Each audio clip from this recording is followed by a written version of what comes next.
ఇంట్లో అందరికి జరాలు వచ్చుకుంటా ఎవ్వలకు పానం మంచిగా లేకుంటే చాలా మంది ఏం చేస్తారు? ఏ దేవుని కన్నా మొక్కుకొని మర్చిపోయినామేమో, ఏ దేవుడన్నా కోపం చేసిండేమోనని గుడికి ఉరుకుతారు, క్షమించమని దేవుణ్ణి మొక్కుకుంటారు. కానీ అన్నిసార్లు మనం చేసిన తప్పులే ఉన్నాయి. ఏరేటోళ్ళు చేసినాటికి కూడా మనం పోయి మొక్కాల్సి ఉంటది. ఇప్పుడు అదే అవుతున్నది. 15 ఆగస్టు నాడు ఇటు పొద్దు అటు పొడిచే వరకు అందరికి లోలు మాఫీ అయితే అని రాష్ట్రంలో ఉన్న దేవుళ్ళందరి మీద ఒట్టు పెట్టిండు రేవంత్ సారు. 15 ఆగస్టు పోయి 14 ఆగస్టు వచ్చినా సగం మందికి కూడా లోను మాఫీ కాలే.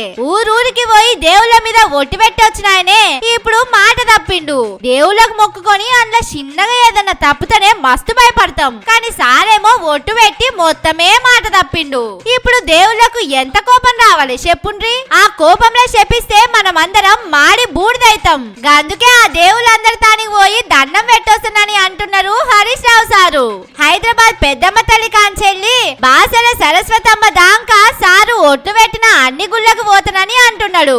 ఆయన చేసిన తప్పుకు నేను క్షమాపణ అడుగుతున్నా. జరమా జనాల మీద కోపం చూపించకుండాని దేవుళ్ళందరినీ అడిగొస్తాడట హరీష్ రావు సారు. దేవుళ్ళంటే భయం లేనోళ్ళు వాళ్ళ మీద ఓట్లు పెడతారు, మాట తప్పుతారు. కానీ అందరూ రేవంత్ సార్ లెక్క దేవుళ్ళంటే భయం లేకుండా ఉండరు కదా.